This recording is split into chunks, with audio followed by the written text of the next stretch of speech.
nothing more I'd rather do than to invite you over to my place. Good afternoon and welcome. You have tuned in to another edition of Sisters Heart, where we stream live on IntellectualRadio-Podcast via iHeartRadio. I am your host, Kim Bruno, and I am again happy to be here. I'm here because guess what? What's the alternative? I could, of course, be dead and gone and sleeping in my grave, and that's not the case. So to God be the glory for, of course, this day. I really hope that on this Sunday, you and your family, your respective loved ones, had an opportunity to do what you wanted to do, and I hope that included maybe going to church, but more importantly, just do what you want to do. Sometimes Sunday is what we used to know back in the day as family day, family time, where people gather together, be it if it was at Big Mama's house or at the park.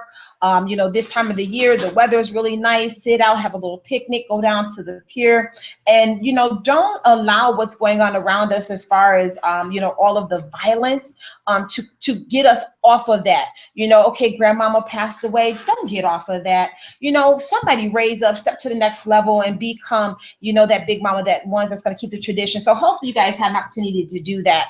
But again, this is Sisters Heart, where we stream live on IntellectualRadio.com. I'm going to take for myself just a really short break, and then I'm going to be back with a topic that is inspired by something that, of course, happened to me on this Wednesday. If you're following us on Facebook, then you know the topic is where were they at when?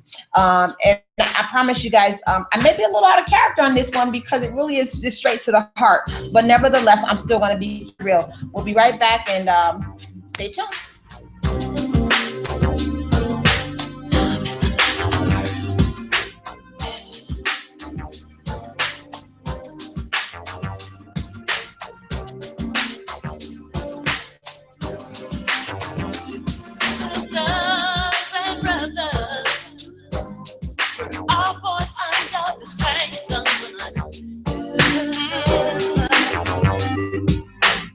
It shouldn't be so hard to understand.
welcome. Welcome back. Once again, you have tuned in live to Sisters Heart, where we stream live on IntellectualRadio.com via iHeartRadio. I am your host, Kim, and I have a topic really that was inspired by a post that I put on Facebook on Wednesday, and it was something I thought was innocent. I had ran into a fellow Bulldog, class of 1989. Woohoo, Anthony Jackson.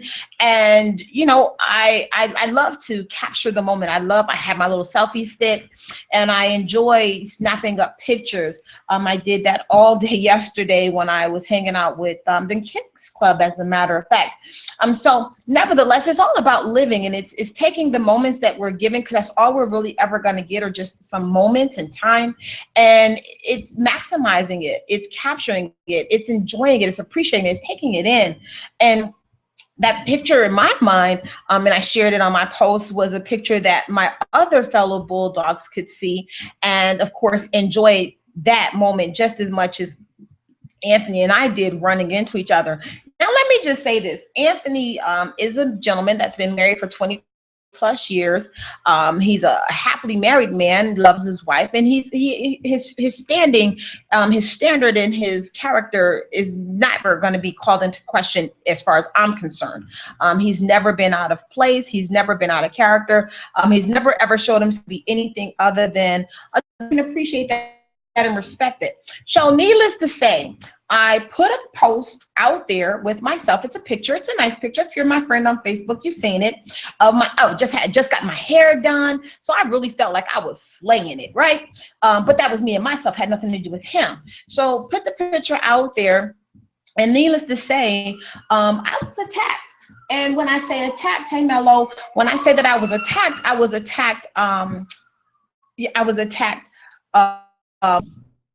verbally, not a physical attack, but a verbal attack. I was attacked in terms of my character, and I was questioned as far as my character was concerned based on that picture. All types of accusations were being thrown my way. Person was quoting the scriptures out of the Bible with regards to, let not your good be evil spoken of. Started talking about, my integrity as a married woman. It had gotten to a point where I actually found myself defending myself, and I had to gather myself because at that point in time, I found myself, I was getting sucked to a conversation. I say sucked in, really, it was going from one that didn't have to be. So it was pointless, and it added no value. It added no value to who I am as a person. And understand something, when it's your character and it's your integrity, you really don't have to say a word. You don't have to speak. Your character and your integrity is what you do that will speak for you. So when I found that I was getting sucked in, listen, you've got to know when it's not your circus and when those are not your monkeys. You got to know this. You have to know, hold on, wait a minute. This is not my circus, and those are not my monkeys. If the enemy attacks our character, right? He attacks, and he does. I'm going to show you how they came through the door. It was all under the disguise of, I'm only telling you this because I'm concerned. That was their lead-in. I'm telling you this because I'm concerned about you. And sometimes you gotta check the source. When a person is telling you that I'm bringing this to you because I'm concerned about you, my mind had to realize, like, wait, you so concerned about me? Well, where were you at when I was sitting in the dark and couldn't pay my light bill, but you so concerned? But I didn't think about that at first. Literally, I was trying to explain myself. And then it was like a stop. Hold on, stop, Kim, stop. What are you doing? You don't owe nobody an explanation on things that don't need to be explained. You don't owe nobody an explanation on things that don't need to be explained. You don't have to your actions when you're sitting there in a public place, taking a picture at a public place, 2 old friends, pictures snapped up, good to see you, you go your way and they go their way, and you haven't done anything. You don't owe anybody any explanations. And that's not to act like you don't have to be accountable, but who are you to be able two is what makes the difference, okay? And that's where it was a blurred line. Truly, I had to gather myself. And I had been sucked into my manager, Jonah Morgan likes to call it, Jonah Morgan Johnson, she likes to call it foolishness. So I hooked into foolishness, and I was fighting a fight that God hadn't even called me to fight. Literally, it was a fight that God hadn't even called me to fight. There was going to be no victory in it for me, because understand, when people have already made up their mind about you, when people have already decided that your character is flawed, when people have already decided that you're wicked and that you have issues, their opinions are already formed and they don't even know you. And those are what we call small-minded people and double-minded people. The Bible speaks of double-minded people. You can't fix that. You can't do nothing with it. They're either going to like you or they're not going to like you. And they're going to decide just based on, again, what's inside of them. I really wish that in the morning when people got up and looked in the mirror, that it did not show them their outer, because some people are really nice looking, some people are ugly, whatever. But I really wish that the mirror showed people their character. It showed them their true likeness, and that they can see for themselves when they come through with that kind of nonsense, because of just being nosy. Sometimes you just want to find out what you're doing and what you got going on. So I wasted, oh man, I hate wasting my time, you guys. I wasted a day of my life that I will never get back based on nonsense. Someone calling again saying, I was concerned about you. How are you going to look? How do you want people to see you? It was actually after the fact, it became comical. So look, I want to help someone today as I help myself. I really do. I want to help you as I help myself, because you're going to have this happen. If it hasn't already happened, it may happen 1,000 times again. But nevertheless, I want you to think back to which circus this is. Is this your circus or is it their circus? Are those your monkeys? And if those are not your monkeys, don't even acknowledge those monkeys. Let those monkeys run loose. Let them run free. Don't be sucked into foolishness, because foolishness amounts nobody nothing. There's nothing to gain from it. So when they say that they're concerned, I want you to ask yourself this, and this, like I said, if you're our friend on Facebook, then you already know our topic.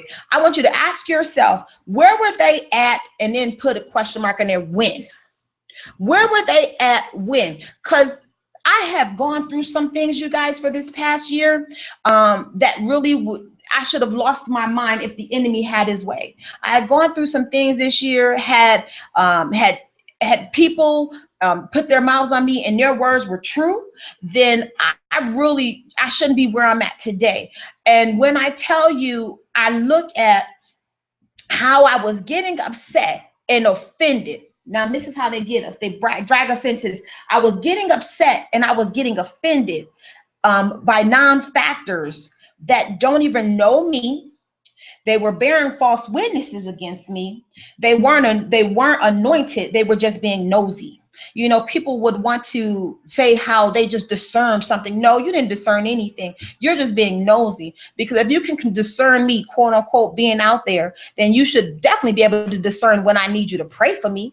If you can't discern how to pray for me, you can't discern how to correct me. Let's just establish that. So I was getting upset and I was getting offended with non-factors. That's like trying to take 0 and add it into 0.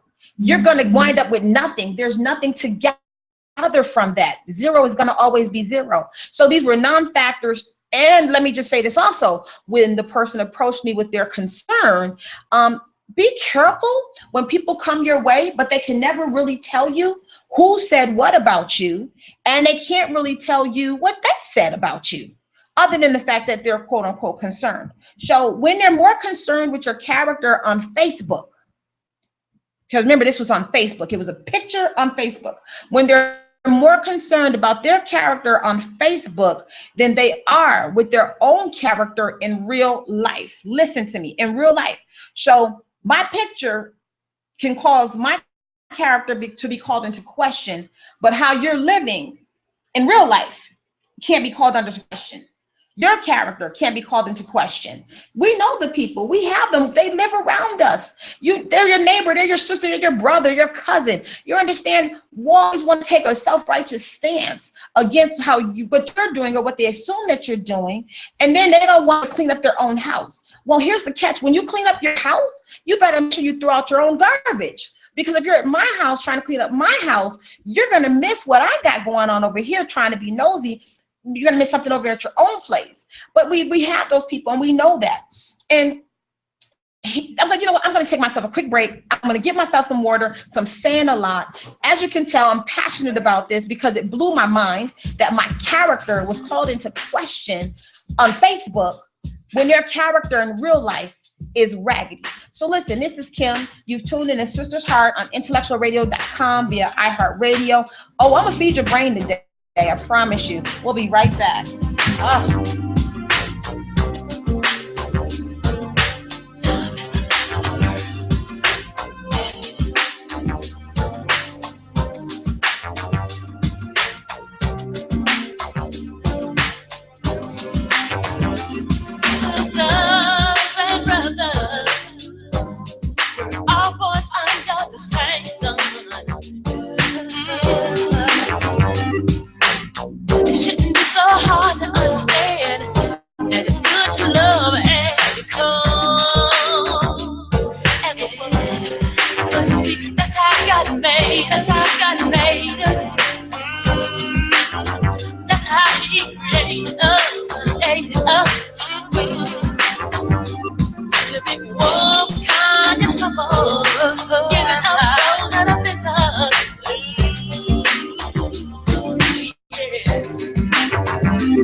Again, welcome back. You've tuned in once again to Sister's Heart, where we stream live on IntellectualRadio.com via iHeartRadio. I am your host, Kim, and I am talking today about people and their concerns or their false concerns when they come to you under the disguise that they're concerned about you, when in all actuality, they're just trying to be nosy and they're trying to tear down your character. Into question, and you don't have to succumb to that. You really don't. You don't even have to answer for that. Because you owe nobody no type of explanation for things that don't need to be explained. You know, we like to say God knows my heart. Well, yeah, He do know your heart, but understand something. Your character and your integrity, it speaks for you. So it's not even about God knowing your heart. It's just about who you are and what about you in terms of how you live speaks for you. You know, I like to say at work, this Kim that you see at work is the same Kim every day. That's why I can invite people to my church.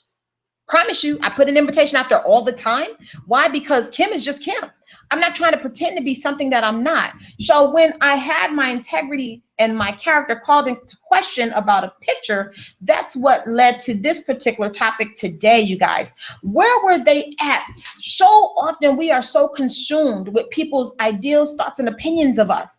It matters so much. And I don't understand why. And I used to be like that. God in heaven knows I'm a work in progress. I'm moving away from that. But I felt like I couldn't be who I needed to be unless I had the approval of other people. I felt like I couldn't do the things that I wanted to do, that God was calling me to do, unless I had the approval of other people.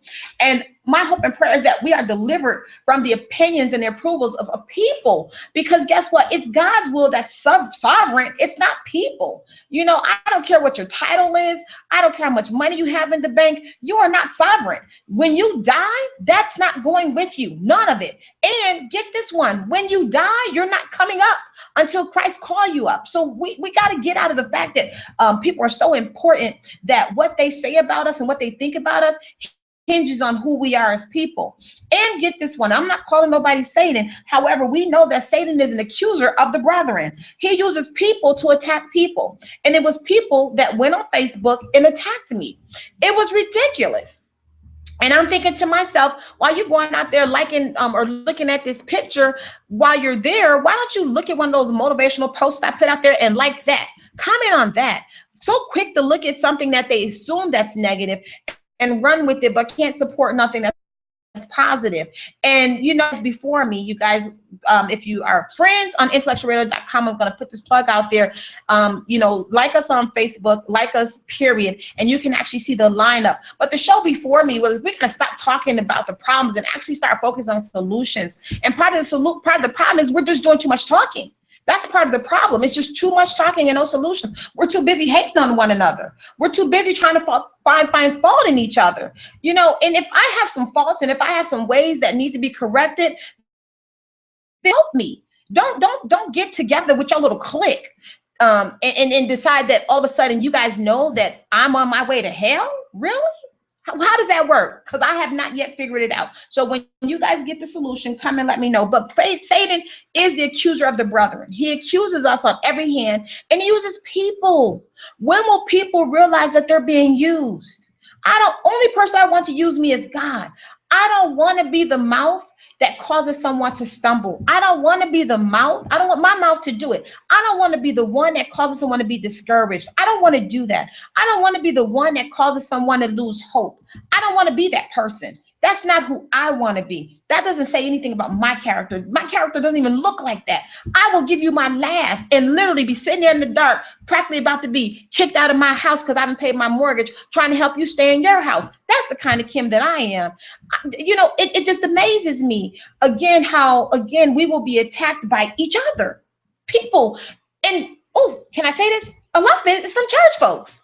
That's a whole nother story. So look, when I came to myself and when I saw that when you're working on being a better you, understand something, misery loves company. Misery hates eating alone. But here's a catch. Positive people don't mind eating alone. Because if I have to sit here and eat by myself, then I'll do that until the right one comes along that's worthy enough to sit at the table. But misery loves company. They will never want to be there by themselves, even though they're miserable. Who wants to be around miserable people? Miserable people. Those are the only ones, and they don't really like each other. They have a common denominator, and guess what that common denominator was on Wednesday? It was my picture. It was my post. And there you have it. They come together. So when life deals you lemons and you leave people speechless, when you find a way to make orange juice, baby, that'll blow their hair back. Because you didn't make lemons. No, that's too easy. No, I made orange juice. I literally took the lemons and I made orange juice. Now figure that one out. So they'll do that. And that's why I asked the question again. When someone is trying to say to you and express upon you that they're so concerned about you, and they're so concerned about how you're looking, and baby, you shouldn't put that on Facebook. Here you are talking about the goodness of the Lord. You shouldn't put that on Facebook. Here you are running into an old friend saying, capture the moment. That shouldn't go on Facebook. That's my Facebook page. You don't like it? Guess what? Delete yourself. Because Kim will never delete you. Earl, I'm not going to delete them. And the reason why I don't delete them, I don't delete the haters, is because I need you to be there when God bless me. I need you to see it for yourself. I don't want you to hear third party. I don't want you speculating. I want you to see it for yourself. That's why I leave you there. But when you come to yourself, and I'm talking about us, the ones that know that you've been through this, so you can understand the passion. You've had this happen to you, so you can understand the emotion behind it. When you come to yourself, you ask yourself, well, where were you at? Because you're so concerned. You're so concerned about my, again, character. Where were you at? Where were you at when I lost my job? Where were you at? Did you call me? Did you say, hey, girl, how you doing? I just thought about you. It's not about your money. Can you pray for me? And I'm talking about P-R-A-Y, not P-R-E-Y. Can you pray for me? Did you call and pray? Or did you do one of those? Girl, I'm just praying for you, then hang up. And then as soon as you hang up from me, you call someone else. You understand? Because that's that level of concern that I'm talking about. It's that fake level of concern. That's what I'm talking about. Where were you at? Where were you at when, and I'll say it, I'll put it out there. Where were you at when dude walked off? Where were you at? Where was your concern then? Were you calling me and were you saying to me, girlfriend, be encouraged, I got your back, are you okay? No, you didn't do that, but you're concerned. You're concerned because of a post you saw on Facebook. Wow. It amazes me. Where were you at? All of the concern. It's not concerned, people. You're just being nosy. That's all it is. You're not concerned. You're just being nosy. And not only you're being nosy, but you're messy. And we as a people, we have enough on the outside to have to deal with than have to deal with that on the inside. Internal fighting amongst people, us. And when I say us, I'm talking more specifically us black folks, right? And these are people that are supposedly quote unquote related to me. We're supposed to, how are we fighting each other? How does that even work? Help me to understand it. Call me personally. You have my phone number. It's on my Facebook page. I have nothing to hide. Call me personally and tell me, how does that actually work? When we're fighting against each other based on character and integrity on a picture on Facebook, when we're living raggedy lives outside of the world of Facebook. I want to make sure that I'm doing something right by way of my level understanding. I want to make sure that I'm doing something right by what I say, because I don't want to be wrong and I don't want to be in error. But people will always try to put on you what's actually on them. I've learned that. I'm 45 years old. I've learned it. What's actually in them, they will try to reflect that off on you. No, you keep all that negativity there. I remember always being accused of being angry. Sweetie, I'm the most, man, you have no idea. My chill factor, you will almost think that I didn't care. And it's not that I don't care, but I take in things differently. But people will always try to put on you things that are real on them. You understand? Because they're messy, because they're not doing right, because they're not living right, because they know that they know that you're trifling. They know that they have mess. They know that their character is flawed. They know it. But instead of coming to grips with it and saying, you know what? It's nothing, because I promise you it was nothing. Instead of them saying it was nothing, they try to reflect and be messy and put that stuff up on me, when in all actuality it really is something that's inside of them. But I know that the word of God is true, and his word can't not lie. It says that no weapon, watch this, people, no weapon that's formed against me shall prosper. And this is what I love about this verse, you guys. And most people don't quote this part, but it says, in every tongue that rises up against me in judgment shall be condemned. This is the heritage of the servants of the Lord. Understand something. Putting your mouth on people is not going to help you at all. Putting your mouth on people, speaking falsely against them, is not going to help you at all. Keep lying and keep trying to be deceitful. God exposes everything. If Kim is wrong, expose me. If Kim is not really trying to be the woman of God that God has called her to be, expose me, Lord. Because at the end of the day, nobody has a heaven or a hell to put me in but God. And that's who I fear. I fear him. I fear him to such a degree that really I had to have this show today. I had to bring up this topic today because I had to. I'm going to take myself another break. I will be right back. You have tuned in to Sister's Heart, where we stream live on IntellectualRadio.com via iHeartRadio. My name is Kim. I'll be right back, you guys.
Bible, that's the key to our survival. I used to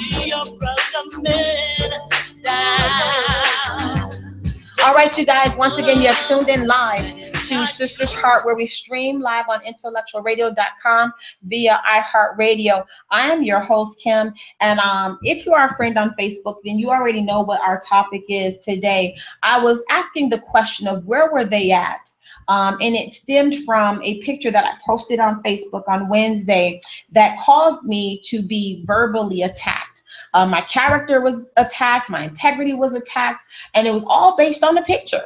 And reading is fundamental. Had they truly read the caption, then there wouldn't have been no reason for question. There would have been no reason for concern. But how many of us really know that when people, quote unquote, are calling you to be concerned, a lot of times they're just calling you to be nosy? Using my sons, for example, asking me what kind of example am I setting for my sons. I'm a hardworking woman. I work 2 jobs. I don't ask anybody for nothing. What you mean, what kind of example am I setting for my children? I don't bring men in out of their lives. It was just ridiculous, you guys. And like I said in the last segment, I had to have this topic because I want to help someone else from my own experiences. And when you find that people are trying to drag you into their mess, they're trying to call you to be nosy, or just showing up out of the blue to be nosy, recognize it. You don't owe anybody an explanation for things that don't need to be explained.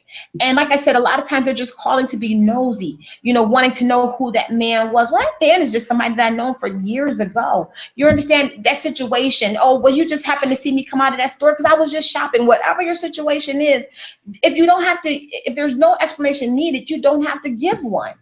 And that's really what I should have done on Wednesday. I should have taken it just as I saw it, of course, after the fact. Was, Kim, stop it. What are you doing? You don't owe anybody any explanation. But I went through the motions and I wasted a lot of time. I was really, oh my God, I was really upset at what was being said. And I did not take the high road. I did not take the road that I'm supposed to take. And that gives me insight into me. Okay, the Bible tells us, let every man examine themselves. So that tells me I need to look at me and I need to mature a little bit more. I need to grow up a little bit more, because I can't let non-factors factor their nonsense into my life. And that's what I allowed to happen. So self-examination is good, you guys. It helps you to grow. And I want to grow. I don't want to be the same person that I was. And I'm already looking into 2017. Keep this in mind. I don't want to be that same person this time next year. I don't want to be the same person. I want to be on such a level, like Jay-Z said, when you come to my level, then we can talk. And it's not to say that I'm better than anybody, but at the end of the day, I know that nonsense, hypocrisy, outright, false witnesses, I don't have time for that. Who has time to be taken out of their life to bear a false witness against someone? I don't have time for that. And realistically, anybody over, 27, 32 maybe shouldn't have time for that neither. So my thought was, where were they at when? And, when people say that, they're just calling you because they're concerned, realistically, when you really needed them, here's the catch, you guys. When you really needed them, where were they at?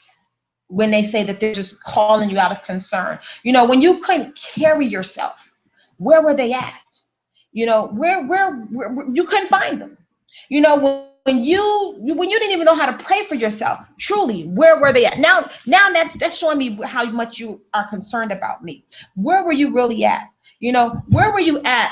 When we talk about, again, our children and things that's going on in the world, when they were shooting around the block from my house, where were you at? Where did you call and say, Kim, are you okay? This is what I'm talking about. When people are genuinely concerned about you, they don't call you with mess. They're not calling you with confusion. They're not calling you with some speculation and some ideal of what you're doing based on some post that you put on Facebook. They're just not doing that. People will throw shade at you. They say, these young people say, they will throw shade at you. They'll throw lies at you. And here's the catch. You can throw dirt and literally bury their entire life. Right? So stop all that. Stop all the shade throwing. Stop all the, trying to figure out a person's life via Facebook. Like, really? Who? Well, I know some people that do it, but everybody doesn't post everything about themselves on Facebook. I'm not one of those people that do that. I really don't. You will really never know what I got going on unless, of course, I post it on Facebook. And I'm only posting on Facebook really what God has given me to post. Please understand that's how I'm using Facebook. I use Facebook as a ministry. There was a time when I first got on Facebook that I used to be messy. I'll be the first to say it. I was messy on Facebook. Mouth was quick, it was sharp. I'll say anything on Facebook. But today, no, she doesn't exist. I use Facebook as a ministry. If you are on my page, you will see something that's hopefully going to encourage you, cause you to think. That's how I'm using Facebook. If I'm posting a picture, it's because I'm doing what I say. I'm capturing the moment, okay? We've got to do better. Social media, it's got folks confused. They're thinking that they're concerned when in all actuality, they're just being nosy. And it's sad because that social media wasn't designed for that. It wasn't designed for you to be messy. You understand? And I'm not even going to go there with regards to posting videos about fights and all that stuff. Let me just say this, though. Let me just kind of digress. I will never understand when a person posts a picture about people fighting and then they just got to stop. Error. I swear I need the crickets thing. I swear I need it. Because, wait, you're posting the picture with people fighting and then you're saying this has to stop. Understand something, people. You learn how to walk one step at a time. So saying that it has to stop means you don't post. It's one person doing it, then another person doing it. We stop together, right? Or it's one after another. But that's how it stops, when people stop sharing it. But that's a whole nother story. But we have to do better, okay? People aren't concerned about what's going on Facebook. They're just being nosy. And if you're being nosy, understand something. That's misery. That's misery. And I cannot afford to sit at your table.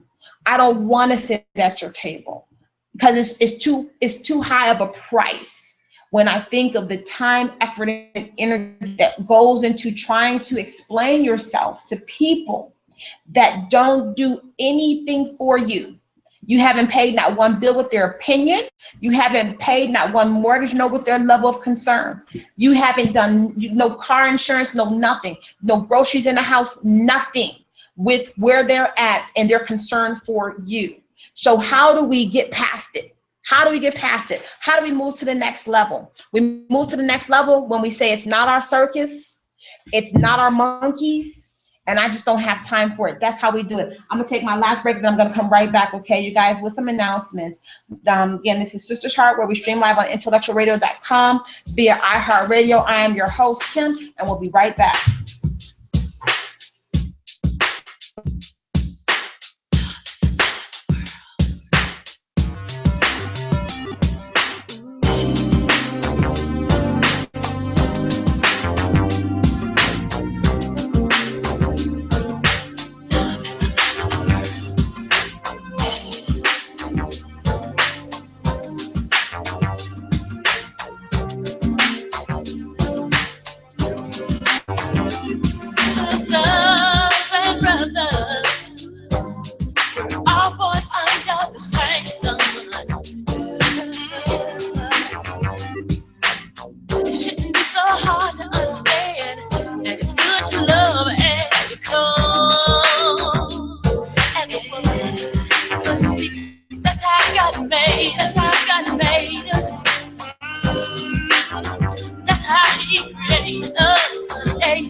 every day just to make a better way.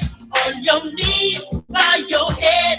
That's what our Lord Jesus said. Got to pray every night just so you can see the light.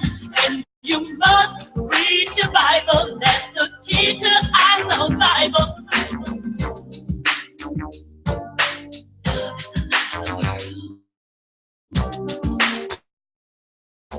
All right, you guys, welcome back. Once again, you have tuned in to Sisters Heart, where we stream live on IntellectualRadio.com via iHeartRadio. I am your host, Kim, and if you are a friend on Facebook, then you already know what the topic of the discussion was for today. You know, where were they at?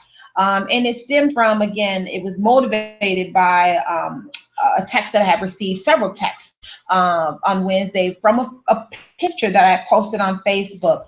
I had never gotten so much negative feedback and negative energy. It was utterly ridiculous. And it was so unnecessary. And I found myself being dragged into nonsense when in all actuality, I had the ability within me to shut it down. At the door. And I didn't do that. And why I didn't do that, goes back to examining myself. It's immaturity. We all have to grow up. We have to grow up. And growing up essentially just means you examine yourself. That's all it is. Don't compare yourself to nobody. Don't compare yourself to where they're at and where you think you should be, because you are right where God would have you to be. I promise you are. You're right where God would have you to be. And if you're not, God has a way of redirecting us. He has a way of doing that. It says that the steps of a good man are ordered by the Lord. Note it, they're ordered by the Lord. Have you gone to a restaurant? What do? You place your order, right? So their steps are being ordered. They're ordered by the Lord. So if you're not where God would have you to be, he knows how to redirect you. Just stay in faith and stay prayerful, because people are looking literally to bring you down. They're looking to bring you down. That's all it was. It was a buzzkill. Here I am trying to do the best that I can as a person. Here you are trying to live the best that you know how, doing what you need to do by way of your responsibilities. I often say, when I pay my mortgage, I bought myself another 30 days. So you're trying to be the best that you can be, and then people want to bring you down. People are just miserable, and it has nothing to do with you. Nothing to do with you at all. It's all about them, and it's all about what they're lacking, right? And whatever that is, I assure you, them attacking you can't. Them coming against your integrity, there's nothing that you can say or do. There's nothing that I could have said on that day to defend myself that would have actually mattered or made a difference. Because if they knew you, right? And if they knew who they were as people, your character and your integrity should never, ever be called into question. First of all, folks grown. They're going to do what they want to do anyway. Let's just say that. People will do what they want. I don't care if you're saved or not. People will do what they want to do, period, because that's what they want to do. So you can never change that. But what you can do is be accountable for what you do, what you think, and how you think it. You understand? Look, Donald Trump believes he can become the president. So if he can take what he feels in his heart to believe to be a fact, then why can't we do that with our own people? Why can't we do that with ourselves? So nevertheless, govern yourself. Check your own integrity. Much rather have my integrity intact in the real world than ever have it in Facebook. Really, what they call that catfishing, where people are taking other people's identities. If I just want to be someone different, I'll just take someone else's identity. But on my Facebook page, you're always going to get the real Kim. On Sister's Heart page, you're always going to get the real Kim. Someone that loves God people and someone that has a heart will come to Christ just like I have. Just like I did. I came just as I was, literally just as I was. I was raggedy, hadn't lived in the church all my life. As a matter of fact, if you saw my post today, I said, if you used to turn up with the Patron, if you drank Patron with me, then guess what? My invitation to church was for you. If you were drinking a Henny with me, my invitation to church was for you. Guess what? That's realness, you all. That's realness, because I know my past. So I'm not ashamed of it. And they have integrity, because I'm not ashamed of it. I don't mind telling you that you can get out.